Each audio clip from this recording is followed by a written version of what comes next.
गडांचा राजा आणि छत्रपती शिवाजी महाराजांचा गड किल्ले राजगड या ऐतिहासिक तीर्थस्थानाच्या आगळ्या वेगळ्या प्रदक्षिणेची ही कहाणी।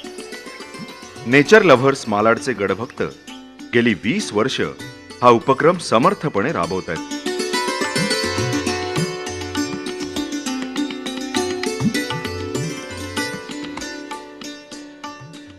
नसरापूर वेल्हे रस्त्यावरच्या मार्गासनी गावापासून या राजगड प्रदक्षिणेची सुरुवात होते।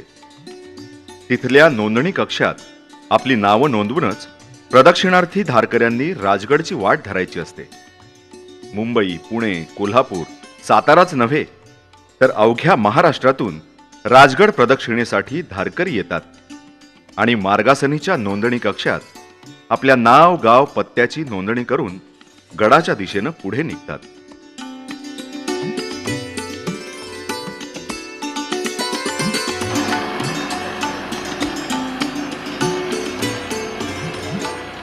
तुम्ही आलेला तुमचं सगळ्यांचं प्रथमतः या शुभ प्रभाती स्वागत करतोय।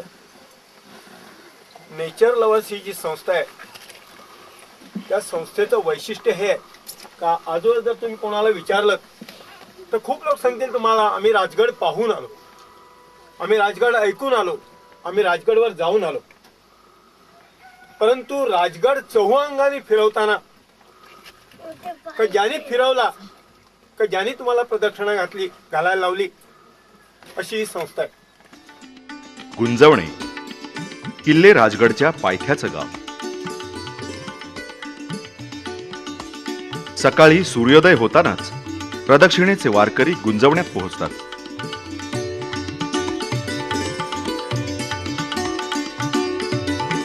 आपल्या सामानासुमानाची जमवाजमव करतात आणि पाठीवर सॅक मारून गडाच्या वाटेला लागतात।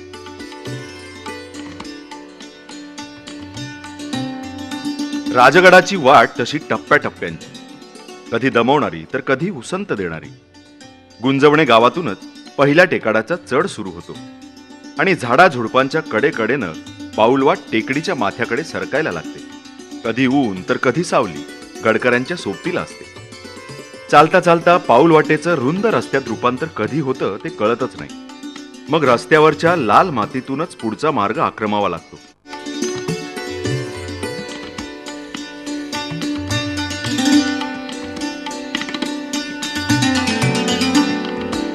गड चढताना दमवणाऱ्या घाईगर्दीपेक्षा सृष्टी सौंदर्याचा आनंद घेत संथपणे चालणंच अनेकांना आवडतं। आपल्या चालीनं आपल्या मर्जीनं चालायचं ठरवलं की एकट्यानं पुढे जायची तयारी हवी। अशा वेळी साथीदार पुढे जातात आणि आपण मात्र चालतच असतो।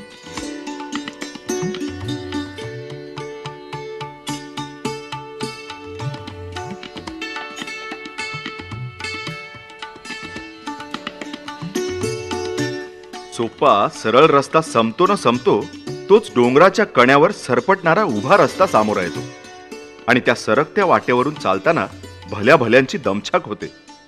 सगळं शरीर घामेजून जातं। लागलेली धाप कमी करण्यासाठी थांबलं आणि समोर नजर टाकली की राजगडाचं मनोहारी दर्शन घडतं आणि त्याच्या थोरपणाची, राजेपणाची प्रचिती येते। लागलेली धाप कमी होते आणि गडाचे धारकरी मातीच्या वाटेनं पुढे निघतात। वळण घेत वेडीवाकडी वाट कारवीच्या रानात शिरते।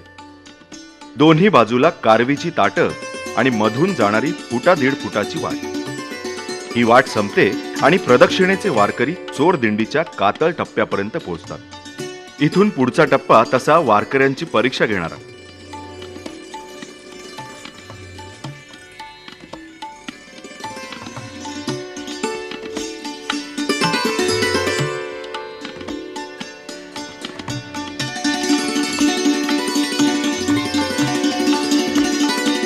पण कातळातल्या निसरड्या पायऱ्या कपारींची वाट चढताना वाटेकडेच्या लोखंडी आधाराची मदत होते आणि चोर दिंडीपर्यंत अगदी सहज पोहोचता येतं। तटबंदीच्या भिंतीवर प्रदक्षिणेसाठी आलेल्यांचं स्वागत करणारा फलक लावलेला असतो।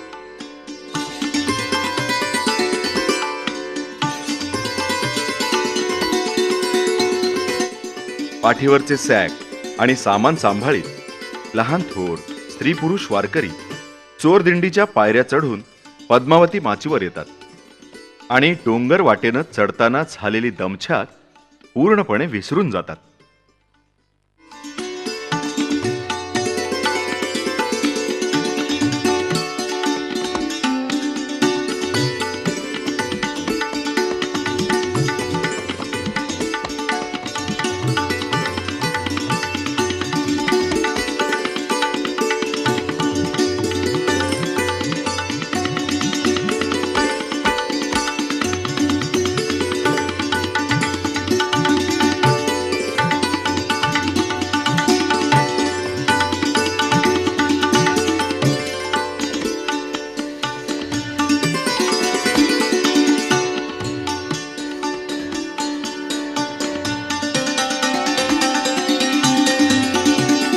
आलेल्या वारकऱ्यांचं स्वागत करण्यात नेचर लव्हर्सचे कार्यकर्ते कोणत्याही प्रकारची उणीव ठेवत नाही.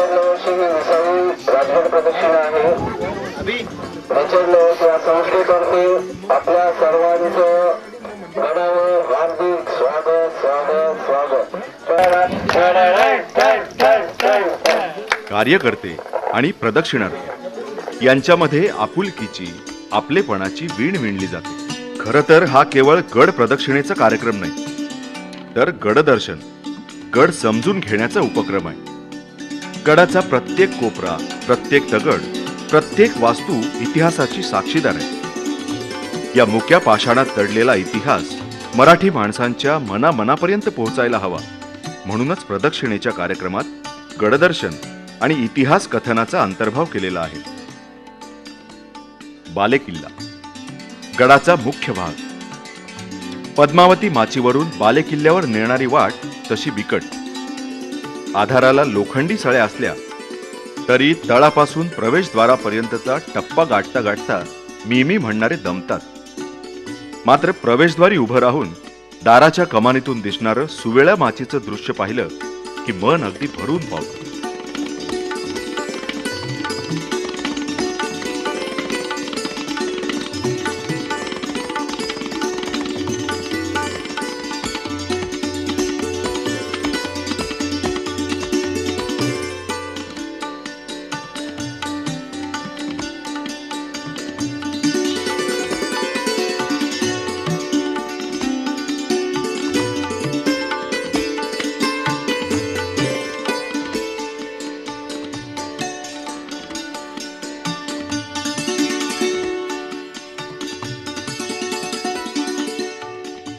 आप्पा परब, इतिहासाचे गाढे अभ्यासक, आपल्या मधुर शैलीत आणि तितक्याच रांगड्या भाषेत आप्पा राजगडाचा इतिहास सांगतात, तेव्हा सर्व मंडळी अगदी मंत्रमुग्ध होऊन जातात.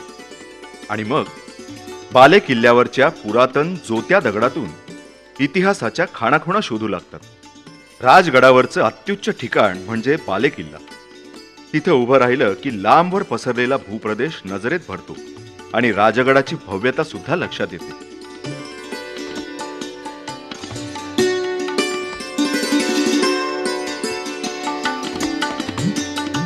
बाले किल्ल्यावरून पद्मावती माचीची विशालता लक्षात येते.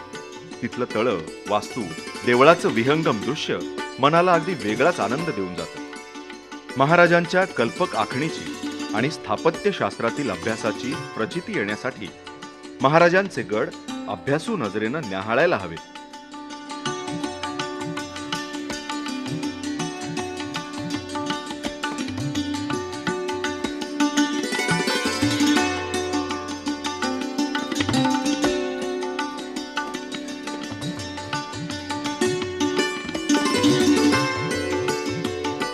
पाली गावाच्या दिशेनं असलेला गडाचा मुख्य दरवाजा म्हणजे पाली दरवाजा. या वाटेवरच्या पायऱ्यांना किती शूरवीर आणि समर्थांनी स्पर्श केला असेल हे त्या पायऱ्यांनाच ठाऊक. बाले किल्ल्यावर विखुरलेल्या प्रत्येक दगडाला इतिहास आहे. तिथल्या ढासळलेल्या जोत्या भिंतीची एक एक कथा आहे आणि हरेक वास्तूमध्ये आठवणींचा साठा आहे. राजगडाच्या आसमंतात घडलेल्या कटू गोड घटना प्रसंगांच्या कथा गोष्टी आपल्या काळजात साठवून हे दगडधोंडे, वास्तुशिल्प वर्षानुवर्ष उभी आहेत. राजगड प्रदक्षिणेच्या निमित्तानं गडावर आलेले धारकरी, इतिहासाचे वारकरी राजगडाच्या अंगा खांद्यावर मुक्तपणे भटकतात. विखुरलेल्या दगडा वास्तूतून इतिहासाच्या खाणाखुणा शोधतात. या मुक्त भटकंतीतून मिळणारा आनंद हा अलौकिक असतो, अतुलनीय असतो.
राजगडावर दुसरा दिवस उजाडण्याआधीच वारकऱ्यांची लगबग सुरू होते. चहा नाश्ता घेऊन मंडळी तयार होतात. डोंगर माथ्यावर चहुदिशांना पसरलेल्या राजगडाला प्रदक्षिणा घालण्यासाठी वारकरी आतुर झालेले असतात. अनुभव क्षमतेनुसार प्रदक्षिणार्थींचे गट पाडले जातात. त्यांना प्रदक्षिणेच्या वाटेची माहिती दिली जाते. वाटेवर कोणती काळजी घ्यायची हे सुद्धा समजावून सांगितलं जातं. आणि मग महाराजांचा जय जयकार होतो. पालक सिंहासनाधीश्वर हिंदू पदपादशाह श्रीमंत शिवछत्रपती शिवाजी महाराज की जय भवानी, जय शिवाजी, जय शिवाजी, जय भवानी, हर हर महादेव, हर महादेव.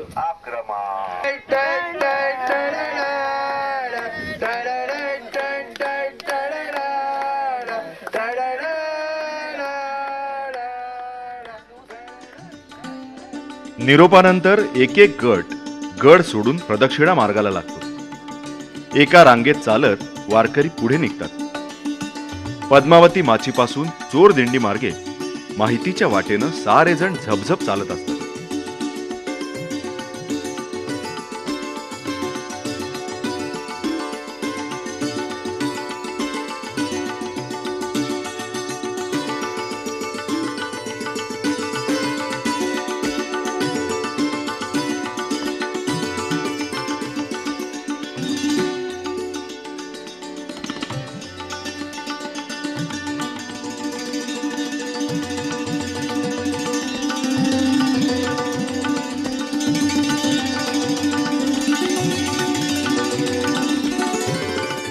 प्रदक्षिणेला आलेल्या वारकऱ्यांमध्ये छोट्या मावळ्यांची संख्या मोठी असते. त्यांचा वेगळा गट केला जातो. सर्व साहित्यानिशी तयार झालेल्या छोट्या मावळ्यांना ज्येष्ठ मंडळी निरोप देतात आणि भीतीचा लवलेशही मनात नसलेले हे छोटे सैनिक अतिशय उत्साहानं राजगडाच्या प्रदक्षिणेला निघतात. राजगडाची ही प्रदक्षिणा तशी सहज सोपी नाही. फरलांग 2 फरलांगाची मळलेली वाट संपली की मंडळी रान वाटेला लागतात. ही वाट तशी नेहमीच्या वापराची नसल्यामुळे तितकीशी मळलेली नाही. राजगडाच्या अवाढव्य आणि उंच डोंगरांच्या मध्यातून ही वाट धावत असते. कधी तिच्या दोन्ही अंगांना कारवीचं रान असतं, तर कधी पुरुषभर उंचीच्या सुकलेल्या गवतातून ही वाट पुढे सरकत असते.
उजव्या बाजूला कातळकडा तर डाव्या बाजूला डोंगर उतार आणि मधून वेडीवाकडी जाणारी पाऊलवाट. सगळाच प्रवास थरारक तरीही पूर्णपणे सुरक्षित. छोट्या सैनिकांसाठी ही प्रदक्षिणा म्हणजे शहरी आरामदायी जीवनापेक्षा वेगळा अनुभव देते. रानवाटेनं चालण्याचा, झाडाझुडपातून वाटा काढण्याचा, पडता पडता सावरण्याचा आणि एकमेकांच्या संगतीनं मार्गक्रमण करण्याचा आनंद हे सगळे शूरवीर घेत असतात. प्रदक्षिणा मार्गावर टप्प्याटप्प्यावर चेकपोस्ट उभारलेले असतात.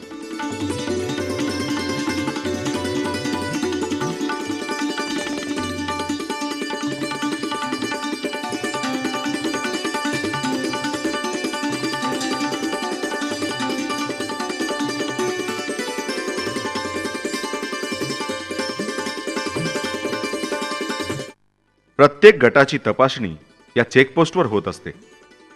पाणी, प्रथमोपचार यासारख्या सेवा या चेकपोस्टवर उपलब्ध असतात. काही कारणानं पुढचा टप्पा पार करणं अशक्य असणाऱ्यांना तिथून पुन्हा गडावर नेलं जातं. प्रदक्षिणा मार्गावरील निसरड्या वाटेवर दोर लावलेले असतात. या दोरांच्या मदतीनं उताराची वाट संपवणं प्रदक्षिणार्थींना सोपं जातं.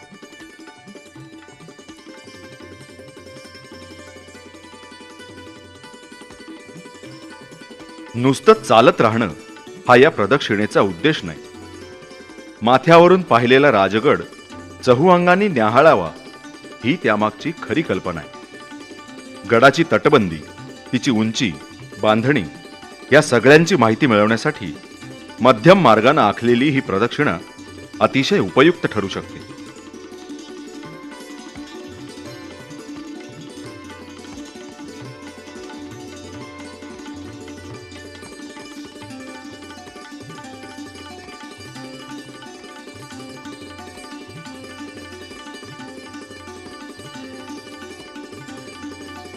सततच्या चालण्यामुळे आणि उन्हाच्या माऱ्यामुळे प्रदक्षिणार्थींना पाण्याची गरज लागणार हे स्वाभाविकच. पण काही मंडळींना पाठीवर ओझं वाहून नेण्याची सवय नसते. त्यामुळे लिटरभर पाण्याची बाटली सुद्धा त्यांना जड होते. प्रदक्षिणार्थींना पाणी मिळावं म्हणून सुवेळा माचीपाशी पाण्याची व्यवस्था केलेली असते. पाणी पिण्याच्या निमित्तानं प्रदक्षिणार्थी थोडेसे थांबतात. त्यामुळे थकलेल्या शरीराला विश्रांती मिळते आणि पुढच्या वाटचालीसाठी उमेद सुद्धा मिळते.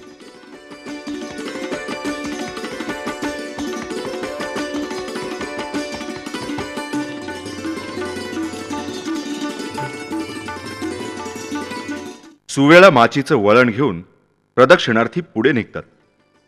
राजगडाच्या दुसऱ्या टप्प्यावर चालू लागतात. कधी दाट झाडाझुडपातून वळणं घेणारी वाट कधी कातळ दगडाच्या छाताडावरून पुढे सरकते. कधी ती वाट डोंगर कड्याच्या कडेनं जाते तर कधी सोनपिवळ्या गवत रानातून सरकते. डोंगरातून खाली येणाऱ्या खळाळामुळे गुळगुळीत झालेल्या दगडावरून सुद्धा सावधपणे पुढे जावं लागतं.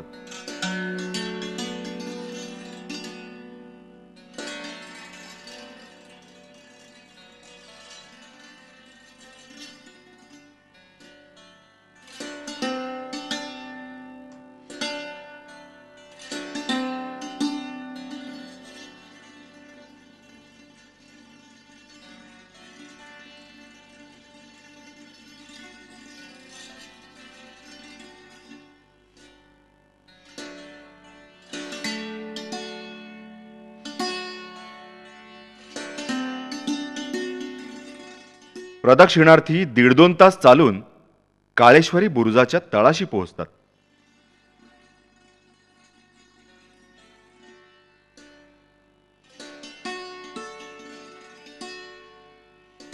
तिथं त्यांची सरबतानं तहान भागवली जाते.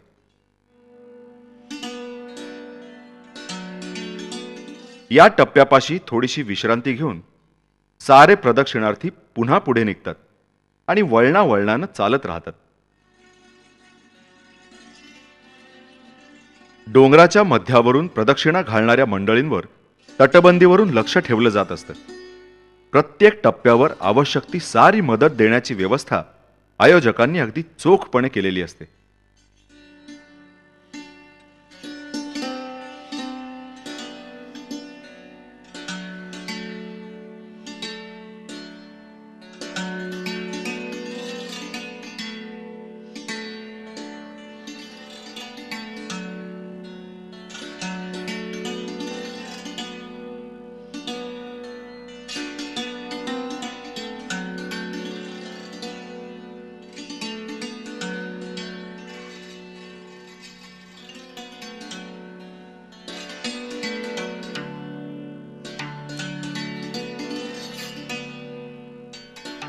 राजगडाची ही संजीवनी माची जितकी प्रेक्षणीय तितकीच भक्कम आणि सुरक्षित सुद्धा. तिच्या पायथ्याशीच दुपारच्या भोजनाची व्यवस्था केलेली असते. बुरुजावरून थेट भोजन थांब्यापर्यंत पाणी पुरवण्यासाठी खास व्यवस्था केलेली असते.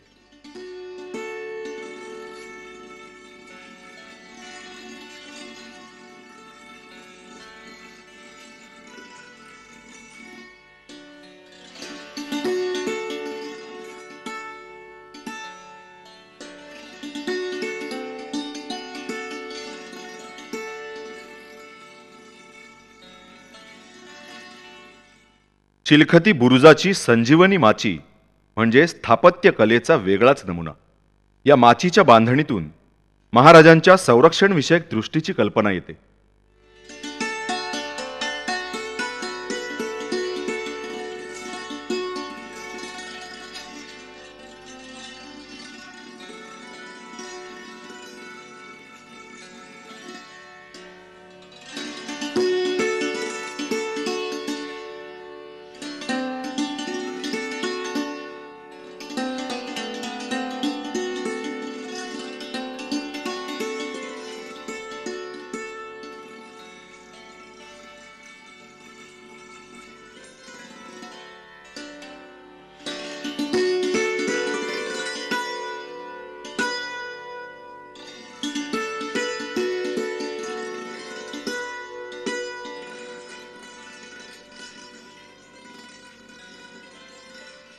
प्रदक्षिणेचा 2/3 टप्पा संजीवनी माचीपाशी संपतो.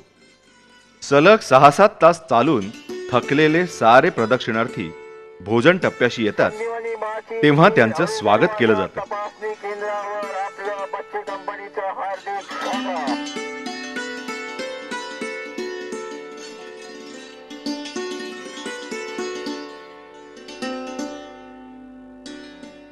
भरपेट जेवणासोबत चविष्ट ताकाच्या कढीवर सगळे अगदी तुटून पडतात.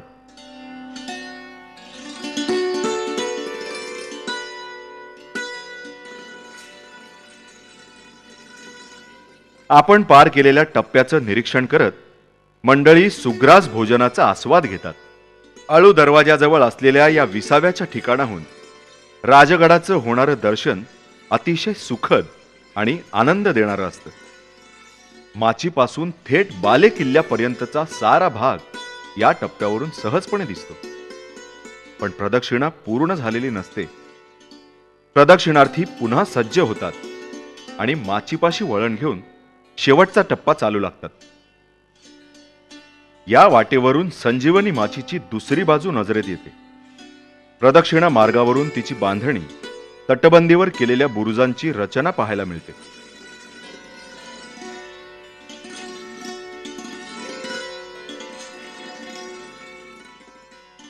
दिवसभर चालणारे प्रदक्षिणार्थी अंतिम टप्पा मागे टाकत आपल्या ध्येयाकडे, प्रदक्षिणेच्या पूर्णत्वाकडे वाटचाल करत असतात.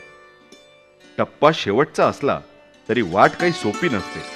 काही ठिकाणी सावधतेची कसोटी लागते. कडेकडेने जाताना संयमी पावलं उचलावी लागतात.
एक एक टप्पा मागे टाकत प्रदक्षिणार्थी चोरदिंडीपाशी येतात आणि पुन्हा कातळ वाटेनं पद्मावती माचीवर परततात. राजगडाची 20 किलोमीटर लांबीची प्रदक्षिणा पूर्ण केल्याच्या आनंदात सारे प्रदक्षिणार्थी मशगूल असतानाच सूर्य मात्र क्षितिजापल्याड जातो.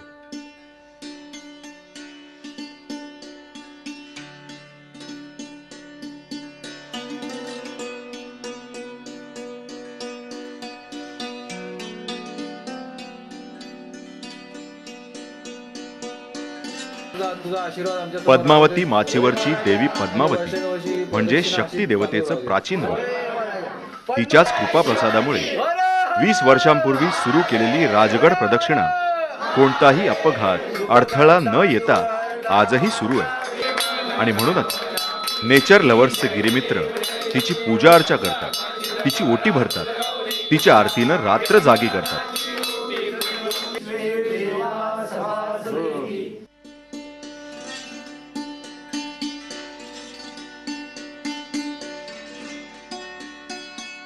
पद्मावतीच्या आरती प्रसादानंतर छत्रपती शिवाजी महाराजांच्या प्रतिमेची मिरवणूक काढली जाते. भगवे फेटे बांधलेले शिवभक्त झेंडे मशाली नाचवीत पद्मावतीच्या देवळासमोरील पटांगणातून सदरेवर जातात. अस्सल मराठमोळ्या पद्धतीची ही मिरवणूक पद्मावती देवीच्या जुन्या स्मृतींना उजाळा देते. नाचत गात घोषणा देत ही मिरवणूक सदरेवर येते.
महाराजांच्या प्रतिमेला साक्षी ठेवून सभा होते.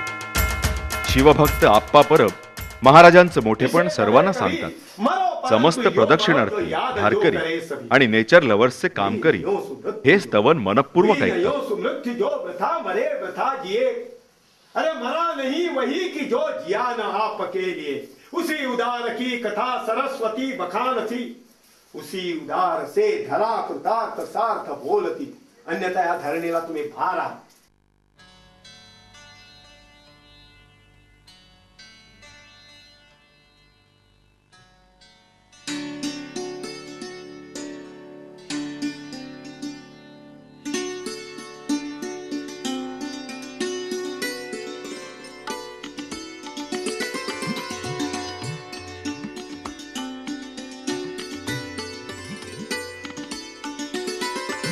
तिसरा दिवस सत्काराचा. या दिवशी नियमितपणे राजगड प्रदक्षिणेत सहभागी होणाऱ्या ज्येष्ठांचा सत्कार आणि सन्मान केला जातो. प्रदक्षिणा पूर्ण केलेल्या प्रत्येकाला प्रशस्तीपत्रक दिलं जातं.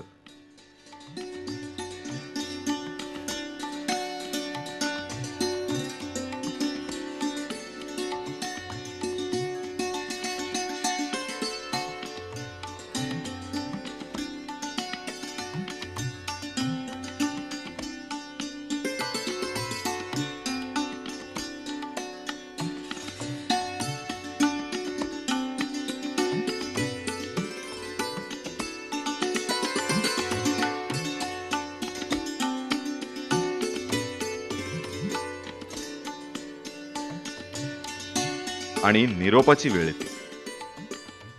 2 दिवसांच्या सहवासातून निर्माण झालेल्या नात्यानं एकमेकांना निरोप दिले जातात.